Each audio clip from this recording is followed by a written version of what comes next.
All right, here we are, everybody. Welcome back, Ropeadope TV, here in East Philadelphia. We're down at the Ropeadope Store, and once again, we have a couple of special guests, Mr. King Britt and Mr. Tim Motzer. Welcome. What's up? Welcome. What's up, man? Good to see you. Really appreciate you guys coming over here. Right. Good to see you in person. For the first time. I always start the show with how we met, and there's no story. We just met. We've been talking to each other for 10 years. Yes. Exactly. 10? It's amazing. Probably 11. More. Yeah. So the reason that we're here is to talk about an upcoming re-release on vinyl of King Britt Presents Sister Gertrude Morgan and the original Sister Gertrude Morgan Let's Make a Record, which you can look for. It'll be out soon by the time this airs. So let's start with the timeline. Yeah. 10, 11 years. When did you start? I need you to start at the beginning with how you got involved with the Sister Gertrude Morgan project. Oh, yeah. And so, I'm at home or at the studio in Philly, and I got a call from Andy Horowitz, and who you guys used to be. Ropeadope founder. Yep. And he's like, "Yo, I'm in New Orleans," in his style. And I just heard this song by this singer, like Sister Gertrude or whatever. So I'm gonna investigate. I'm like, okay, cool. And I would get random calls from him, like that, Well, let's backtrack on that, because your career. Sorry to interrupt, but you had been making music at that point for many years, right? Yeah. Since '89. And had remixed the Philadelphia Experiment, was it? Exactly, for you guys. Yeah. Gotcha. Which was, man, I think those Philly are gone. Experiment. We gotta re-release it. But anyway, yeah, do that. So that's how you're in that mix, and then you got the call. Exactly. But I knew Andy too before that as well, like just from the scene. Gotcha. And so, I get another call maybe 4 days later. It's like, I met with Ben from Preservation Hall, and he gave me this book about Sister Gertrude's artwork, and he started to give me a little bit more info on her. He's like, I'm sending this to you ASAP. It's perfect. You gotta remix this stuff. I'm super excited. Like, cool. Well, and sometimes it's like, all right, Andy, let's see what it is, And I got the book, which blew me away. And first thing I was like, I didn't know about this woman, and I kind of know, I follow a lot of the folk art stuff, like trying to, go back and learn my history. But I never. This is such a unique story. Yeah. Right. So I started to, look her up, and then I put the record on. Let's Make a Record, the original, which is that. And it just, I was blown away. And simultaneously, I was in a rut. Like, not crazy rut, just like the first time ever in my life I had a little creative rut. And I had talked to my mom about it maybe a few weeks ago. She's like, what did she say? I want to get it right. She said, put your faith in God. Mm-hmm. Right? Because my mom was very religious. I'm like, okay, Mom. Right. So, in a way, that's what happened. Like, Fascinating. Yeah. It's, this is a very spiritual and religious record. And You might say you discounted that statement, and then it just showed up in your life. Exactly. Right. Exactly. So Sister was in our life. So I got more info on her, and looking at the art, I'm just like, we gotta do this with my man Tim. So I called Tim, and I'll let you, because I know I called you like, Tim, I still remember that day, that because there's some highlights in your life that you remember, and we've done so many projects at this point. He's like, you got to come over right away. We have a potential project. You just got to come over. So I got to King's studio, then he had the art book out. Wow. So immediately, I'm way into art as well, and we're just going through this book, and it's like, wow, I'm just blown away too. He goes, let's listen to the record. So then we listened to Sister, and we're like, yes, let's do this. Did you both know have some background on Sister Gertrude Morgan, about her backstory, about she lived in Alabama or something, and then just up and left her family? Right. But you got to just see the art and hear the music. And then Google the context. And then we found out. Yeah. Googled her. Yeah. Gotcha. And then the story, just really the unfolding of her story is like, wow. And it's layers of story too, because the Preservation Hall story is in there as well. Like how did Preservation Hall start, and how did they end up recording something like that in the first place? Which she was, right? I mean, she would be on the corner as an evangelist, like, the bride of Christ, she referred to spreading this message. Yeah. And I guess Ben's dad would hear her all the time and invited her to do a record. Fascinating. Like that simple. Fascinating. Yep. And so, we talked to Andy and you, and boom. Well, I have my little bit of history to lay over that. So and I want to preface it by saying, the audience wouldn't know, but I'll say it now, is that there's always a sense of power that comes from this music. Yes. That feels like it's from, you just don't fuck with it. Like something's up, right? Right. So I had been involved with Ropeadope for about 6 years prior to that, doing the Ropeadope clothing line, right? Yeah. And it was a tough struggle for Ropeadope back in those days when record sales were plummeting, or had started to plummet. they still are, for the record. And this was like summer of 2005, right? Yeah. And so in talking with Mr. Hurwitz and the other folks at Ropeadope, it became evident there were a couple of projects ready to come out, but things were really, really tight. Like there were a lot of problems, and they were looking around for somebody to help them. Yeah. And that's when I was ready to step in. I had already stepped in and helped them a little bit with the New Music Seminar Tour and some clothing work, carrying inventory and so on, but it looked like things were going okay, and they were all set for this release, and I think DJ Clock, and maybe one other, and then the storm hit. What was the original release date of this record?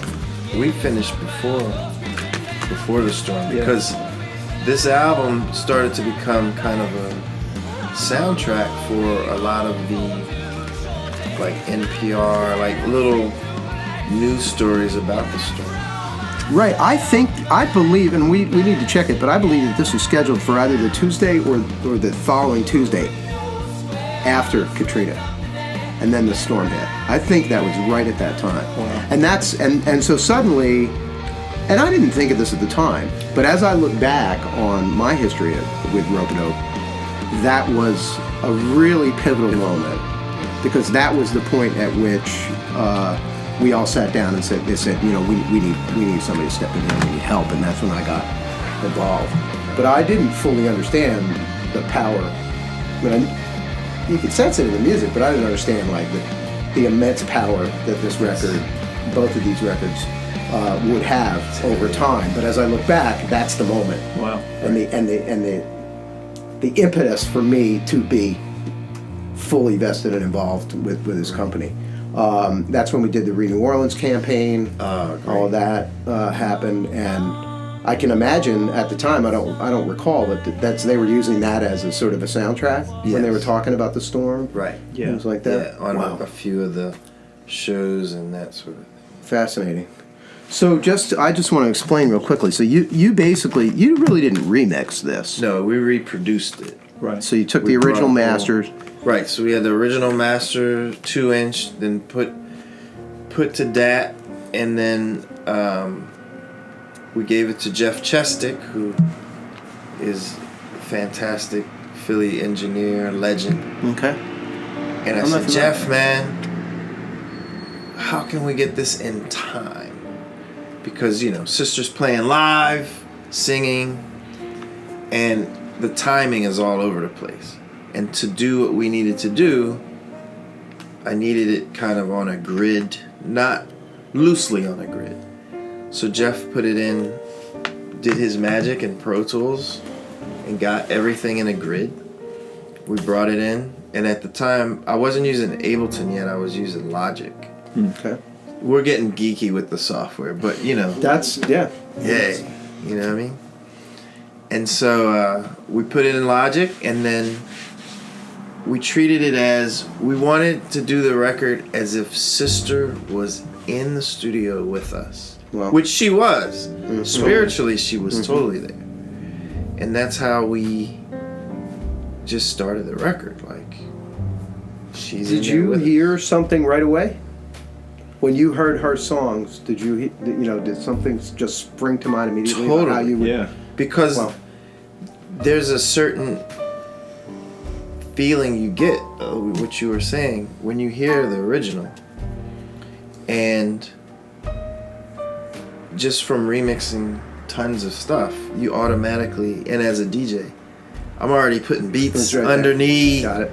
Oh, this would be cool with, like a string line, and of course Tim, the virtuoso that he is, it's like, Can you describe that? So, like, who does what? So you're Well, my thing was primarily in charge of all the guitars, so the guitar department, if you will, and all those sounds, and trying to, like, immediately when I heard her voice, I mean, I felt the guitar as a foil, fascinating. and just we were going for the swamp, and we were going for blues, and atmosphere, and there's just this palpable sound that her voice gives you everything. When you hear her singing, it's like everything's there.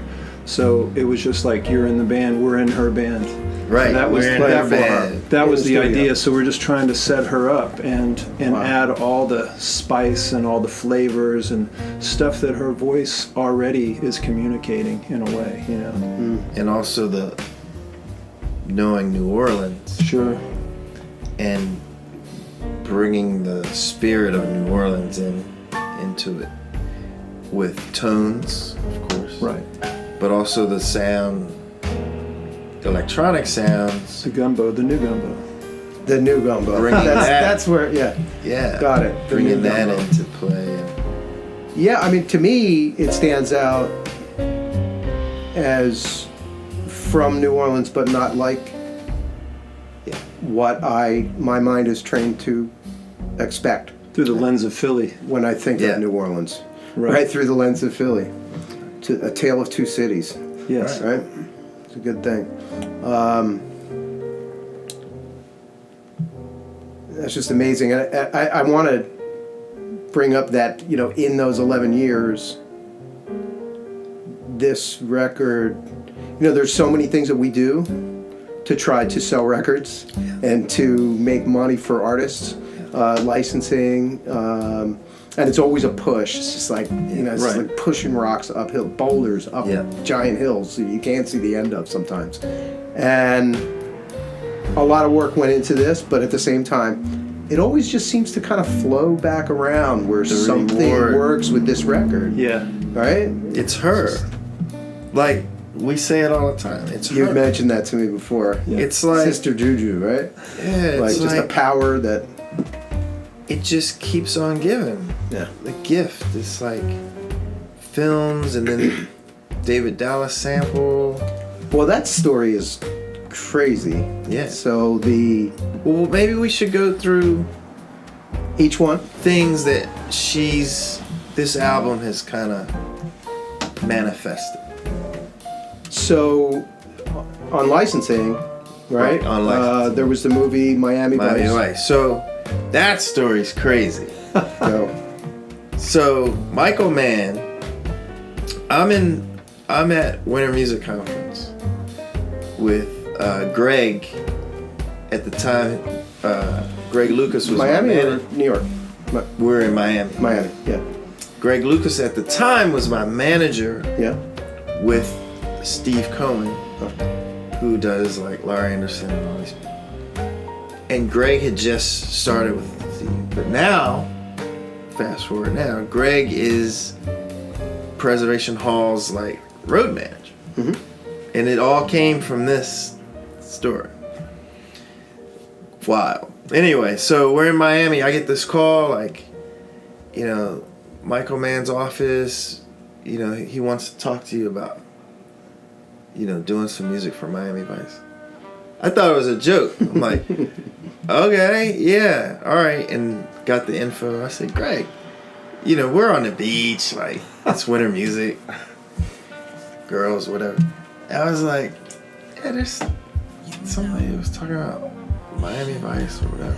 He's like, what? So he follows up, and the thing is, he wanted to license New Order My View. I'm like, how did he even hear it? Right. His wife is a big art collector. She had already had one or two pieces from Sister. Interesting. She was listening to NPR about the flood and everything, and they were playing the Sister track behind it, and Mike's like, Mike's on it always, ever since the 80s. What's the music? That's how he heard it. Fascinating. Just a little piece of it too. Probably. Exactly. Yeah. Got in touch, Yeah. and so Greg and I flew out to meet Michael Mann, which was a really freaky thing, because he's one of my heroes for film and television. I grew up on Miami Vice, man, every Friday, Right. you know. And so he was super cool, and he loved. That was already straight. He's getting that. That's already. But he's like, I want you to look at a few scenes. We looked at a few scenes.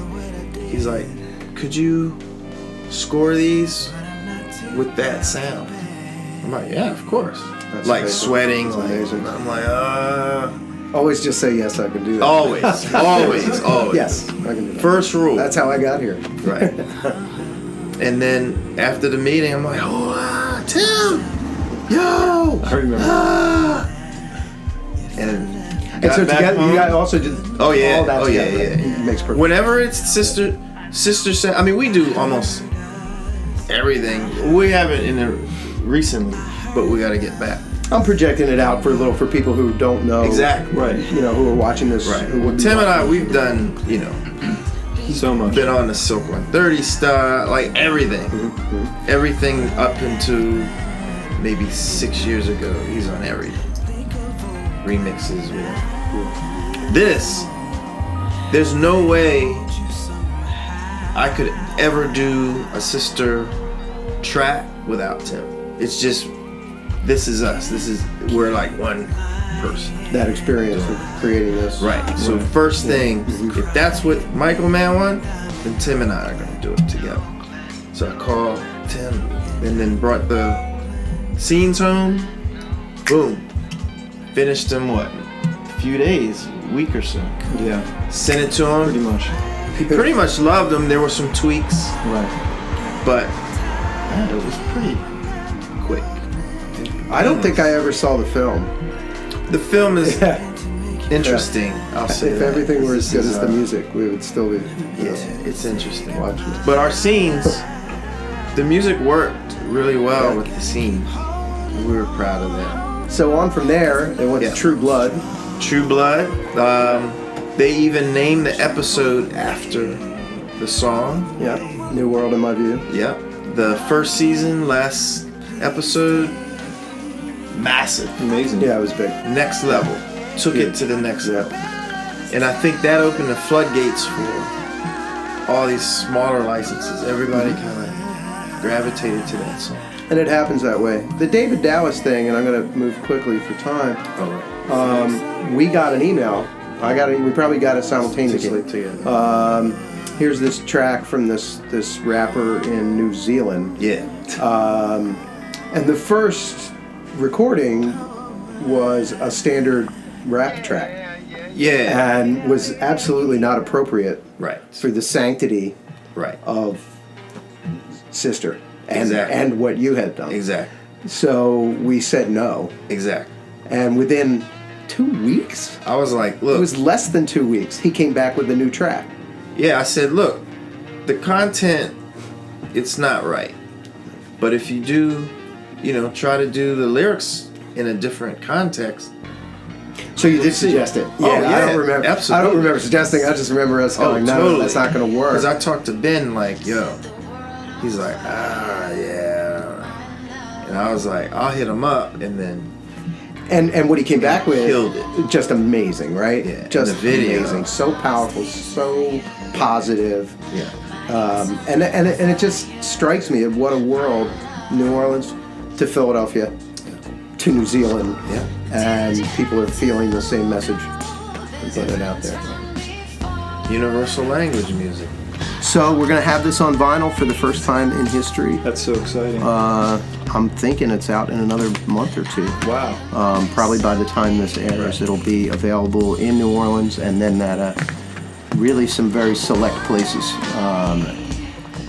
Ace Hotel. Locally in Philly, Ropeadope Store. And the Ace Hotel in New Orleans, at Jazz Fest probably, and online.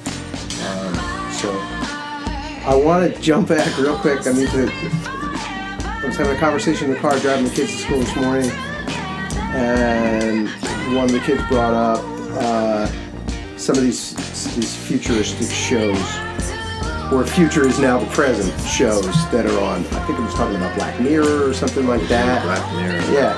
And I had this thought, and it was funny that I had this thought this morning because I thought of you, because you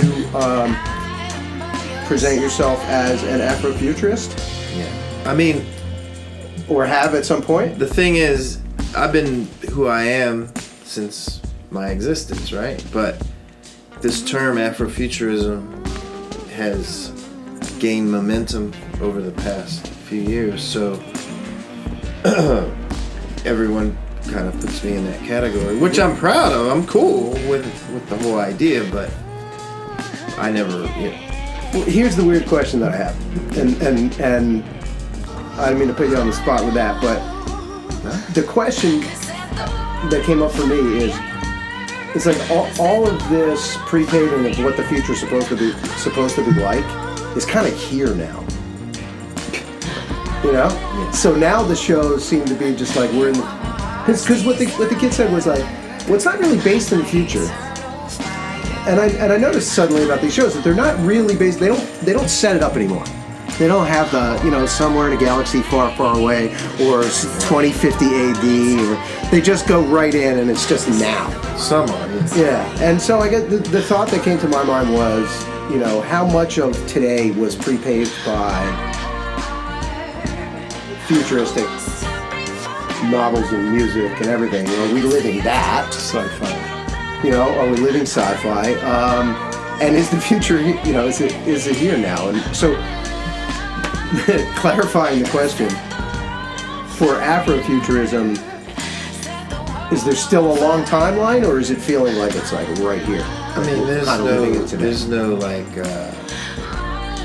timeline. It's just,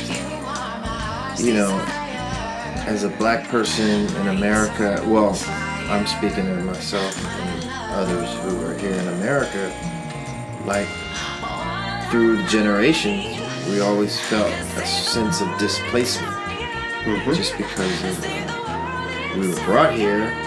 Because you were displaced. Exactly, right? And so there's always been this kind of sense of alien. You feel alien. Brother from another planet. Exactly, which right. is one of my favorite films. Same. And so,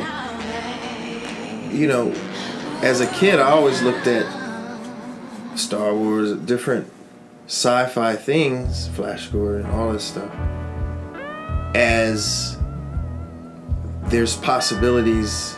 There's more than this out there. Mm-hmm. And then you start to look at it through, you know, a African cultural lens. And so my hero, Sun Ra, is the perfect example of that. There it is. And, you know, he's just like, you create your own universe, you know, and that becomes what your future will hold. So, Beautiful. with all of that said, there's no timeline. We're always looking Ongoing. and exactly, into the next. But it's also a now. It is. It's you create yourself now. Present. In the present. Yeah. I mean, a second ago, that was a second ago. Now we're here. Like it, you know what I mean? It's all like kind of relative to where you are, you know? Yeah. But as far as your context of television, shows, I think all these things in the past have paved the way for these shows and all. Yeah. Black Mirror, all these things, it seems like it's present, but there's certain glitches in it, like certain things, maybe technological items they have or something that will give you a sign of, oh, okay, this isn't invented yet, or Right. It's not right now. exactly, Yeah. exactly. But it's Just been those placed in the little right, cues. seemingly in the right Right. now. And I think the trend is to make it feel as though it's right now, so that it's more powerful. Like Black Mirror, episode 1, season 3, I'm gonna have to is check. the freakiest. Even though it seems super futuristic with the likes. It's this girl who's obsessed with. She needs the likes. I gotta get. There's like a rating, like a 4.0, and if you drop Exactly. it below a 4.0, Right. then you become Exactly. But when you look at less of a someone, citizen. exactly. When you look at someone, their ratings come up. Yep. It's crazy. So it's now, but it's still the future because of these small technological things. And after I watched that show, maybe the next day, I was at a gas station with my girl. I went to pay for the gas, and the guy's like, "Oh, you can rate how my performance was." And I just freaked out. I almost ran out of there, man. That's the thing. It's like so it's here and it's right now. It's like that's the weird part of it. You know, Yeah. I heard yesterday on NPR that basically they're targeting you with Bluetooth when you go in the supermarket and offering you coupons on your cell phone. Right. And sometimes based Minority on if you walk Report, by a remember certain that? product 5 times and don't buy it, but you bought it once, then they'll issue you discounts right when you walk by it again. You're like, wow, It's freaky. fascinating. Scary. Oh, we got off on a tangent there. I think we're close, right? Yeah. But that's what we do. Man, Tim Motzer and King Britt, thanks so much for coming here. Great to really see you. appreciate it. This was fun. I hope it was fun for you. Totally. I'm looking forward to the next 10 years of this, bringing joy to people and That's awesome. and bringing power to people's lives. So, all right. Thanks.